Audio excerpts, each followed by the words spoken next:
पुढील कार्यक्रम प्रसारित करणारे आहेत जॉयस्मेर मिनिस्ट्रीचे मित्र आणि भागीदार.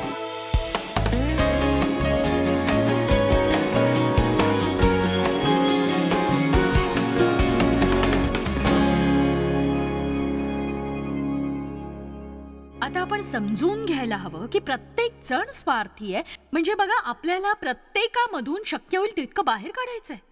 आपल्याला प्रत्येक जण योग्य वागणूक देईल या अपेक्षेतून आपण बाहेर यायला हवं. आणि आपण सीमा आखायची गरज आहे की जेणेकरून लोकांना कळेल की हे मी करेन आणि हे मी करणार नाही. मी याला होकार देईन, याला नकार देईन. जर परमेश्वर नाही म्हणतोय मी नाही म्हणणार, जर परमेश्वर हो म्हणतोय मी हो म्हणणार. मला आशा आहे तुम्हाला हे आवडेल. जर नाही आवडलं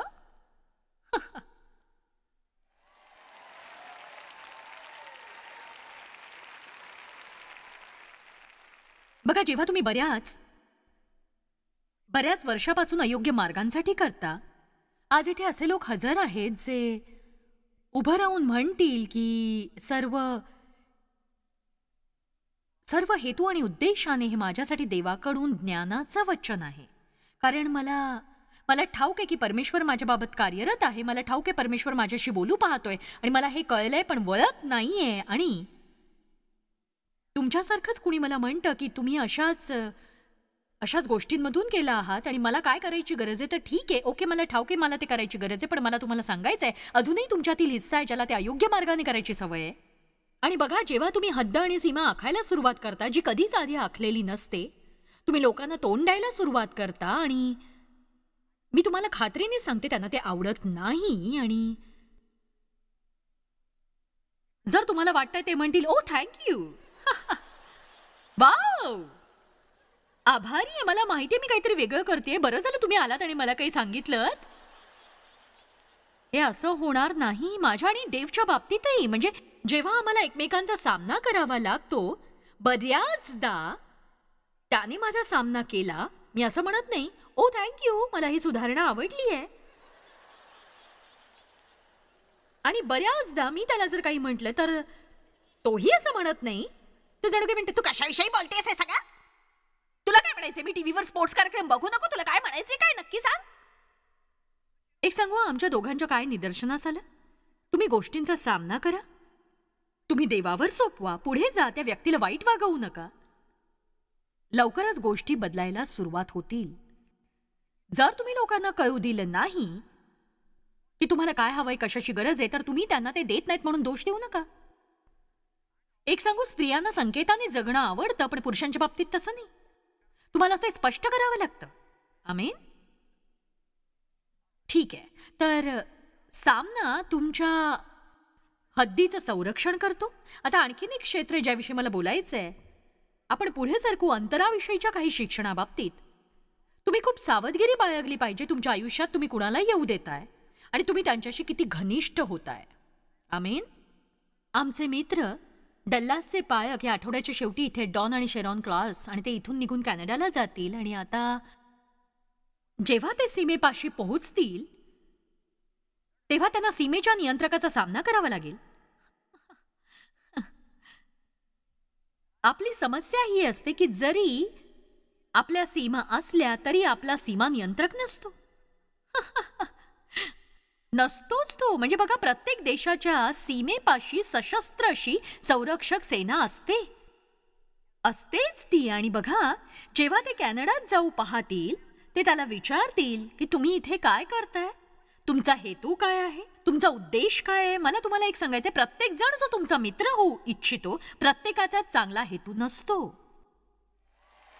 आणि तुम्ही चाणाक्षपणे हा भेद ओळखायला हवा की ते तुमच्या आयुष्याशी जोडले जात आहेत की तुमच्या आयुष्यातून जीवन रस शोषून घेणार आहेत. आमेन. मी पुन्हा हे सांगेन, आपल्याला नातेसंबंधात खूपच लवकर चाणाक्षपणे हे कळलं पाहिजे की ही व्यक्ती माझ्या आयुष्यात काही भर घालणार आहे की माझ्या आयुष्यातलं सगळं काही शोषून घेणार आहे. आता मला काही फरक पडत नाही. म्हणजे मी काही लोकांमध्ये गुंतली गेले आणि त्यांच्या आयुष्यातील माझी पूर्ण भूमिका त्यांना मदत करण्याचा प्रयत्न, आणि माझी त्याला हरकत नव्हती. पण एक सांगू का, कुठलंही उत्तम नातं कायम अशा प्रकारे फुलत राहत नाही. आधी किंवा नंतर बदल हा असायलाच हवा. जिथे ती व्यक्ती तुमच्या आयुष्यातून केवळ वजाबाकीच करत राहणार नाही तर ते तुमच्या आयुष्यात काही भरही टाकतील. काहीतरी जमा. तुमच्यासाठी हे उत्तम आहे कुणा एखाद्याच्या मिनिस्ट्री विजनमध्ये सामील होणं आणि त्यांची मिनिस्ट्री सुरू करायला मदत करणं, त्यांचं विजन पूर्ण करणं. पण त्यांनाही तुमच्या मिनिस्ट्री विजनची आणि परमेश्वर तुमच्याकडून काय करू इच्छितो याची थोडीफार काळजी असायलाच हवी. हे केवळ एका बाजूचंच नसावं. जर ते तसं आहे, लोकांनी त्वरित याची सूचना द्यावी. मला माझा संदेश आवडलाय. मला ठाऊक नाही तुम्ही ते करता की नाही, पण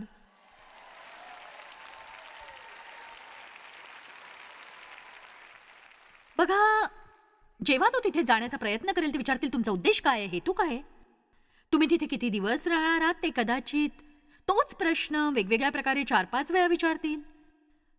त्याला कुठे पकडू शकतो का हे पाहण्यासाठी. आणि बघा, त्याचं सगळं सामानही कदाचित चेक करतील हे पाहण्यासाठी की त्याने काही लपवण्याचा प्रयत्न केलाय का. आणि मग सरते शेवटी जर त्यांचं त्या बाबतीत समाधान झालं तर तो देशात जाऊ शकेल. आणि आपल्यालाही थोडी सावधगिरी बाळगायला हवी. कुणाला आपल्या आयुष्यात येऊ द्यायचंय, खास करून जेव्हा घनिष्ठ नातेसंबंधांचा प्रश्न आहे. आपण दुखावले जातो याचं कारण आपण असतो केवळ मठ्ठ.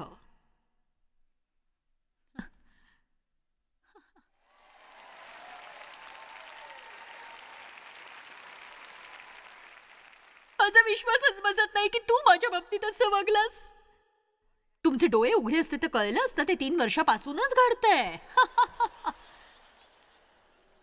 आमेन. 1 कोरिंथ 5वा अध्याय. ख्रिस्ती लोकांमध्ये ही मोठी सत्वपरीक्षा आहे. कुणाबरोबर आपण चिकटून राहावं आणि आपण ते चुकीच्या पद्धतीने करतो. कधी कधी आपण जगातील प्रत्येकाला टाळतो, त्यांना जाणवू देतो आणि आपल्याला वाटतं आपण त्यांच्यापेक्षा उत्कृष्ट आहोत कारण आपण खरोखर तसा विचार करतो.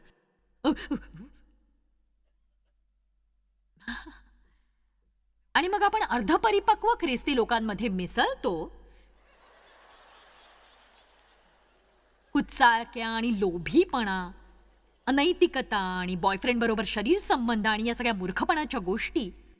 एक सांगू, मी केव्हा त्यांना मदत करू पाहते, त्यांच्यासाठी सेवाकारी करते. त्यांना हे आधीच ठाऊक आहे ते जे करतायत ते चुकीचं आहे. तेव्हा हे बघा, 1 कोरिंथ अध्याय 5 वचन 9. तुम्ही जार कर्म्याची जवळची आणि सवयीची संगत धरू नये असे मी आपल्या मागील पत्रात तुम्हास लिहिले होते.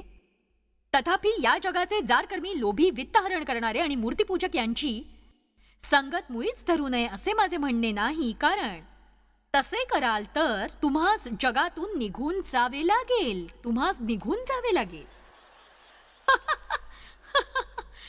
तेव्हा तुम्हास प्रकटीकरण ठाऊक आहे की जर तुम्ही ख्रिस्ती होऊ पाहताय जे जगात कशातही मिसळत नाहीत तर फारच कठीण असेल मग. कारण बऱ्याचशा गोष्टी तिथे असतात. पण तो म्हणतो म्हणून मी तुम्हास जे लिहिले होते त्याचा अर्थ असा की बंधू म्हटलेला असा कोणी जर जारकर्मी ज्याचा जीव कुठल्याही गोष्टीला समर्पित असेल, लोभी, मूर्तीपूजक, चहाड, मद्यपी किंवा वित्तहरण करणारा असला तर तशांची संगत धरू नये. त्यांच्या पंक्तीसही बसू नये. तशांची संगत धरू नये. आता इथे असं मानणं आहे की या व्यक्तीला उत्तम ते ठाऊक असूनही ती व्यक्ती चुकीच्या गोष्टी करते. अर्थातच असेही ख्रिस्ती लोक आहेत, सर्व स्तराच्या आध्यात्मिक पातळीवर आहेत. आणि निश्चितच आम्ही असं म्हणत नाही तुम्ही लोकांना पुढच्या स्तरावर आणण्यास मदत करत नाही. पण उदाहरणार्थ एखाद्याने मला 20 वर्षांपासून संदेश देताना ऐकलाय, माझा संदेश 20 वर्ष ऐकलाय, तर मग तुम्हाला काही गोष्टी ठाऊकच आहेत. आणि म्हणून असं म्हणूयात की त्यांनी 20 वर्ष मला संदेश देताना ऐकलंय. त्यांना ठाऊक आहे की 20 वर्षांपासून माझा संदेश ऐकत असताना असं होऊच शकत नाही की तुम्हाला ठाऊक नाही. कुचाळक्या करणं आणि इतरांबद्दल वाईट बोलणं हे अयोग्य आहे. तेव्हा आता असं म्हणूया की माझे काही मित्र आहेत, तेही 20 वर्षांपासून माझा संदेश ऐकतायत. प्रत्येक वेळी आम्ही एकत्र येतो ते कुणाच्या बाबतीत काहीतरी वाईट साईट बोलत राहतात. आता मला सीमारेखा आखायची गरज आहे. कारण जर मी तसं केलं नाही तर मी स्वतःला सुरक्षित ठेवू शकणार नाही. कारण जर मी या व्यक्तीसाठी माझं अंतःकरण उघडलं जो सातत्याने माझा आत्मा कलुषित करतोय कुचाळक्या करण्याने, तर त्याचा शेवट मी पुन्हा साप्यात अडकण्याने होणार आहे. एखाद्याबद्दल वाईट भावना उफाळून येतील केवळ त्या व्यक्तीच्या सातत्याने चुकीच्या बोलण्याने आणि खरं तर ते सत्यही नसेल. तेव्हा मला त्याचा सामना करावाच लागेल. बघा, सामना. मला सांगा किती जणांना सामना करायला आवडत नाही? ओके, ठीक आहे, तुम्हाला सत्य सांगते म्हणजे तुम्ही सहसा तसा विचार करणार नाही, पण मला तशी फारशी समस्या भेडसावत नाही. बघा, एक सांगू, जेव्हा तुम्ही अशा नातेसंबंधात असता ज्या लोकांनी तुम्हाला पसंत करावं असं तुम्हाला वाटतं, मला रागीट लोकांच्या सभोवती राहायला आवडत नाही. आणि म्हणून जेव्हा तुम्ही एखाद्याचा सामना करता, जेव्हा त्यांच्याकडून येणाऱ्या गोष्टींशी पुढचे 3-4 दिवस तुम्हाला जुळवून घ्यावं लागतं. आपल्यापैकी बरेच जण ते टाळतात की आपण प्रार्थना करूया या गोष्टीसाठी ज्या बाबी देवाने आपल्याला हाताळायला सांगितल्यात. आमेन. तर मग मी एक सीमारेखा आखायला हवी. मला म्हणावं लागेल, मी तुमच्यावर प्रीती करते, मला आपली मैत्री आवडते, पण मला तुम्हाला दुखवायचं नाहीये. तुम्ही सतत लोकांबद्दल बोलत असता आणि हे योग्य नाहीये. तुम्ही असं करावं असं देवाला वाटत नाही. ओके, तर आता कदाचित ते थोडेसे वैतागतील किंवा त्यांच्या भावना दुखावल्या जातील, पण काही फरक पडत नाही. तेव्हा आता मला सामना करण्याच्या पुढच्या स्तरावर जायचंय. मला म्हणावं लागेल, एक सांगू, जर तुम्ही असंच चालू ठेवलं, आता माझ्या सीमा भक्कम व्हायला हव्यात. का ते ठाऊके? नीट आहे का? तुम्ही स्वतःसाठी जबाबदार आहात. तुम्ही तुमच्या अंतःकरणाचं संरक्षण करण्यास जबाबदार आहात. बायबल सांगतं, सर्व रक्षणीय वस्तूंपेक्षा आपल्या अंतःकरणाचे विशेष रक्षण कर, कारण त्यात जीवनाचा उगम आहे. तुम्हाला तुमच्या अंतःकरणाचं रक्षण करायचंय. तुम्हाला तुमच्या आयुष्याची सीमा नियंत्रित करायची आहे.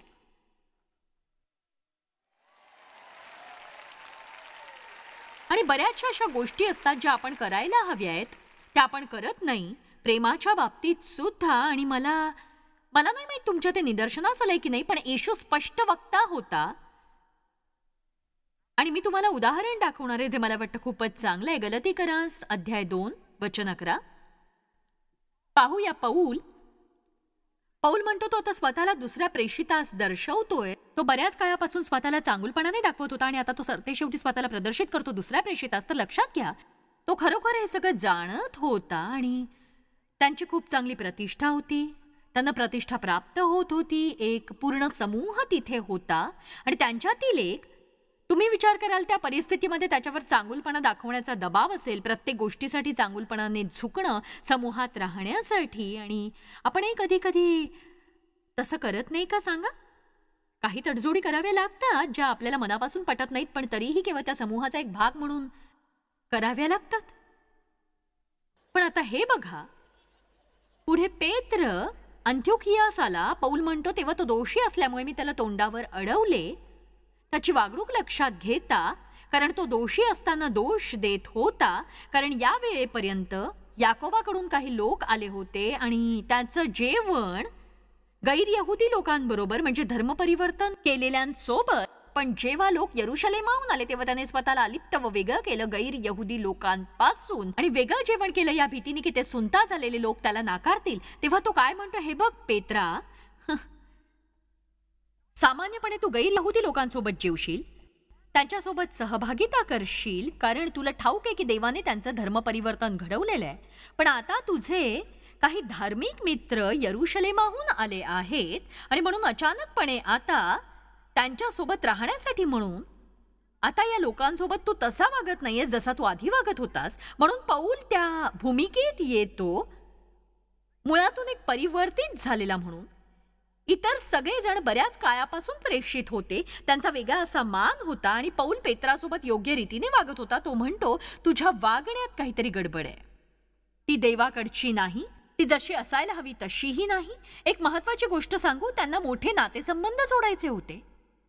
आपण स्वेच्छेने बोलून परिस्थितीला सामोरं जायला हवं आणि या सगळ्या गोष्टींमध्ये चिंता करत राहणं आपण थांबवायलाच हवं. आणि बऱ्याचदा आपण म्हणतो, मला तुम्हाला दुखवायची इच्छा नाही, पण सत्य हे, तुम्हाला स्वतःलाही दुखवायचं नाहीये.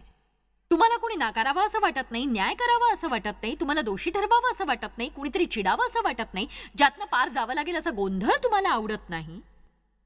एक सांगू का तुम्हाला, मी अजूनही गोंधळात असते, पण आधी तर खूपच गोंधळलेली असायचे आणि मी खूप नियंत्रण ठेवणारी कामं करूनच घेणारी होते. सुरुवातीच्या माझ्या आणि देवच्या नात्यामध्ये मी अशा एका वडिलांसोबत वाढले जे खूपच नियंत्रणात ठेवणारे होते आणि आपलेच म्हणणं खरे करणारे. आणि मी बघितलं, जर तुम्हाला हवंय ते तुम्हाला मिळालं नाही तर तुम्ही वैतागता. आणि मी हेच पाहत आले होते की याच पद्धतीने मी नातेसंबंधांमध्ये वागवले गेले. खास करून वैवाहिक नातेसंबंधांमधली माझी वागणूक तशी होती. आणि माझा नवरा डेव खरोखर एक शांतताप्रिय अशी व्यक्ती होता आणि त्याला देववचनाबद्दल बरीच माहिती होती, मला काहीच माहीत नव्हतं. आणि त्याला खरोखर माझ्याशी लग्न करायचं होतं आणि त्याने प्रार्थना केली होती की त्याला एक अशी पत्नी मिळावी जिला मदतीची गरज आहे. आणि आणि बघा, मला नाही वाटत की किती मदतीची गरज मला होती, पण फार वेळ लागला नाही आणि तो विचार करू लागला मी स्वतःला कशात गुंतवलंय.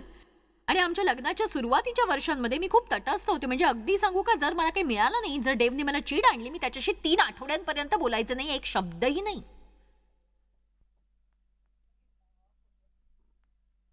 म्हणजे मी अगदी तरबेज होते या सगळ्या गोष्टींमध्ये.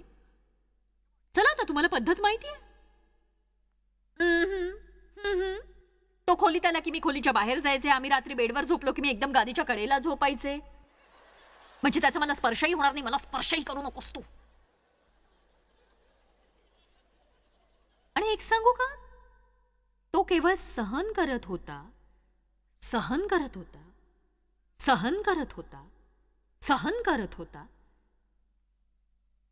आणि त्याने एक पुस्तक वाचलं ज्याचं नाव होतं केअरिंग इनफ टू कन्फ्रंट.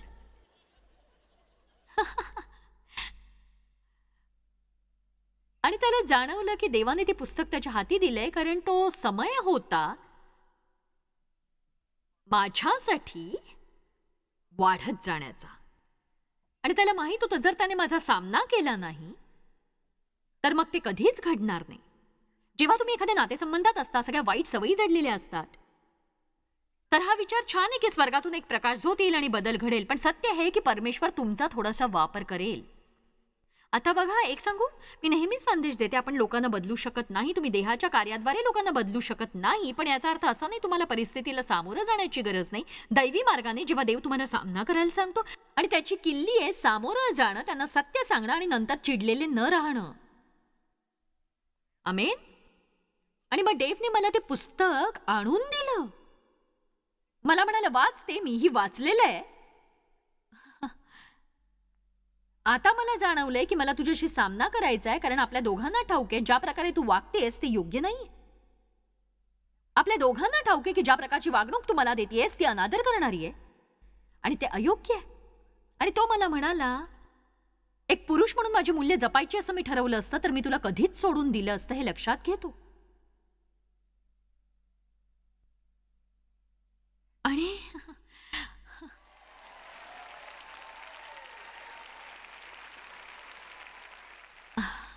आणि आता बघा, आणि आता हे ऐका, एके दिवशी देव मला म्हणाला, तुझ्या पालकांचा आदर करतेस त्याहून निम्म्यानेही तुझ्या पतीचा आदर केलास तर.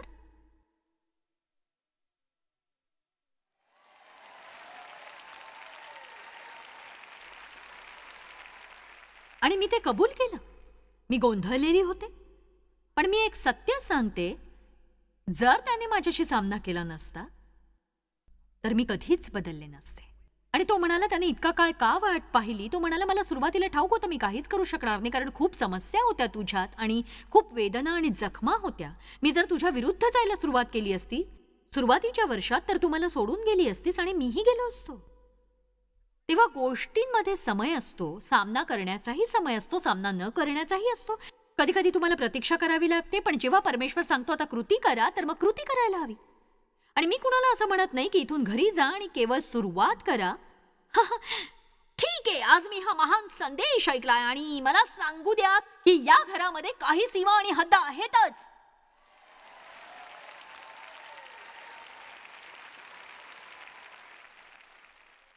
एक सांगू, तुम्ही काय करण्याची गरज आहे ते. जर तुम्हाला वाटते परमेश्वर याचा वापर करतोय तुमच्याबरोबर कार्य करण्यास, कुठल्या तरी गोष्टीचं शिक्कामोर्तब आहे जे आधीच तुमच्या अंतःकरणात टाकलंय, त्याने जे केलं ते तुम्ही करा. त्याने मला ताकीद दिली. तो म्हणाला, मी तुझ्याशी सामना करणार आहे आणि तुला मी आत्ताच सांगू शकतो तुला ते आवडणार नाही. पण तो म्हणाला, जर मी ते केलं नाही तर तुझा आणि माझा विवाह टिकणार नाही. जर मी ते केलं नाही तर मी देवाज्ञा पाळणारा असणार नाही. मला माहितीये देवाने हे माझ्या अंतःकरणात टाकलेलं आहे. अगदी त्याच बिंदूपाशी त्याला जाणवलं की देवाची आज्ञा तो पाळतोय आणि जर मी त्याला योग्य प्रतिसाद दिला नाही तर माझी समस्या. आणि तुम्हाला खरंच सांगते, युद्ध सुरू झालं. म्हणजे मी तुम्हाला अगदी तंतोतंत खरंच सांगते, मी माझ्या जीवात इतकी विद्रोही होते. आता येशू माझ्या अंतःकरणात आहे, पण माझ्या जीवात मी विद्रोही होते. इथे असलेल्यांपैकी कुणाला कळतंय मी काय बोलते? म्हणजे मी देवावर प्रेम करत होते, पण माझ्या जीवात एक भाग होता जो वधस्तंभावर खेळलेला नव्हता आणि कधीच हाताळलेला नव्हता. एक सांगू, पुरुषांकडून माझं शोषण झालं. मी स्वतःशीच काही निर्णय आणि ठराव केले होते की कुणीही पुरुष मला कधीही सांगणार नाही मी कसं वागायचं ते.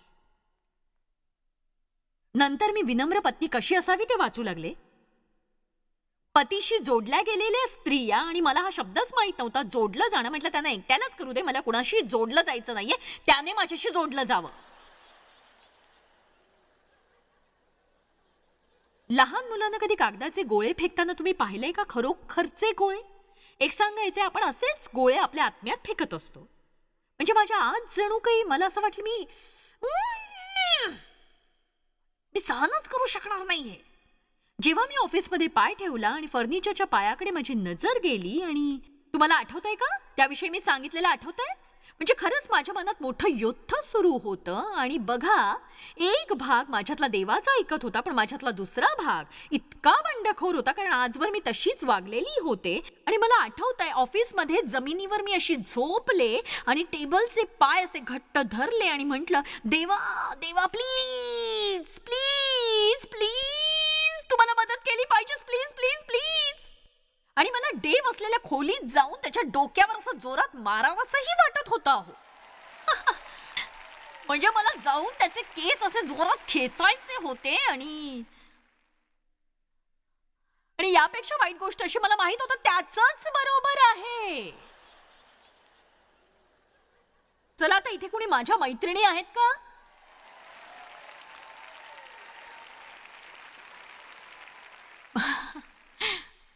पण चांगली बातमी ही की देवाच्या कृपेने आणि दयेने माझा स्वभाव खूप बदलला. मी तर राहू शकते देववचनाच्या मर्यादांमध्ये. देवाला जे मी करायला हवं ते मी करू शकते.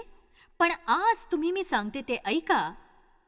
आणि मी सांगितलं तसं हे थोडंसं वेगळं आहे, आणि मला देववचनात राहायचं आहे, आणि मला वाटतं कुणीतरी माझ्याशी सामना करावा.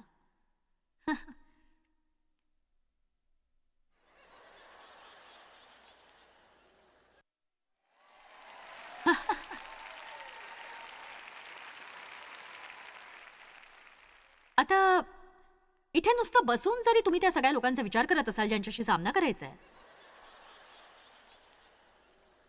कदाचित मी हे फेकून द्यायला हवं आणि विचारायला हवं मोकळेपणाने की तुम्हाला कुणाचा सामना करायचा आहे किंवा नाही. काही बाबतीत करणार ना तुम्ही तो?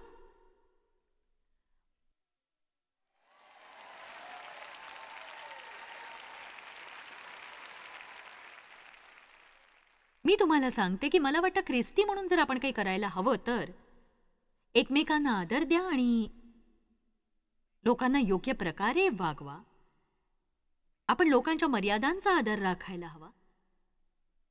मी माझं मन तयार केलंय की त्यांच्याशी मी संबंध ठेवणार नाही जे माझा आदर करत नाहीत आणि माझ्या मर्यादांचा मान राखत नाहीत. माझ्या जीवनातल्या सगळ्या बाबी योग्य असण्यासाठी लोकांची वेळोवेळी माझा सामना होणारच आहे. पण सतत ते नको, कारण सतत त्यात गंमत वाटणार नाही आणि कधी कधी मला ते तुमच्यापेक्षाही कठीण वाटेल. ज्या प्रकारे माझं संगोपन झालंय त्यामुळे माझे वडील नेहमीच चिडलेले असायचे आणि लपण्यासाठी एखादी जागा मी शोधायचे जर मी खरंच प्रार्थनेत नसेन तर.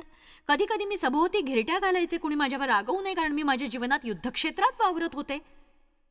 विशेष करून मी ज्यांच्या अधिक जवळ होते माझी काळजी ते करत नव्हते. इथे कुणी असेल त्यांच्यापैकी, पण जर माझ्या सभोवती कुणी खूप रागावलेलं असेल तर मला ते आवडत नसे. म्हणून विश्वासाने मला हे करावं लागलं. जसं मी तुम्हाला हे करायला सांगते, परत एकदा सांगते, कृपा करून घरी जाऊन कुरकुर करू नका, प्रार्थना करा. मी कल्पना करते की तुमच्यापैकी पुष्कळ जण नातेसंबंधांच्या समस्येत आहेत. लोक तुमचा गैरफायदा घेत आहेत आणि तुम्ही ते जाणता. देवही जाणतोय. देव त्या बाबतीत तुम्हाला हाताळतोय. तुमच्यामध्ये काही गोष्टी आहेत ज्या इतर लोकांचा गैरफायदा घेत आहेत. तुम्ही त्यांच्या सीमा आणि मर्यादांचा मान राखलेला नाही. आणि यावेळी मला असं वाटतं की आपण सगळ्यांनी प्रौढ होऊन गरज आहे देवाला आपण जे करावंसं वाटतं ते करण्याची, हे लक्षात घ्या. आमेन.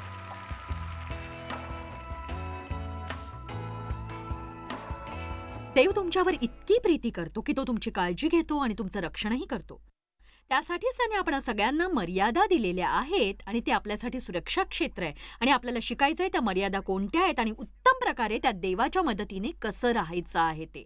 तर ही साधनं जरूर घ्या आणि या सुरक्षित क्षेत्रात कसं राहावं ते शिका, जे देवाने आपल्याला दिलेलं आहे. जॉयस मायर मिनिस्ट्रीज करता तुम्ही खूप मौल्यवान आहात. आम्हाला तुमचं कौतुक आहे आणि जगभरामध्ये हे सेवा कार्य शक्य करण्याकरता आम्ही आमच्या मित्रांचे आणि पार्टनर्सचे आभारी आहोत.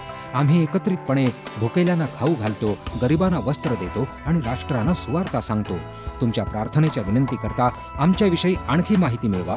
जॉयसच्या कॉन्फरन्सच्या तारखा पहा आणि ख्रिस्ताची प्रीती जगभरामध्ये पसरवण्याकरता आमचे सहभागी व्हा.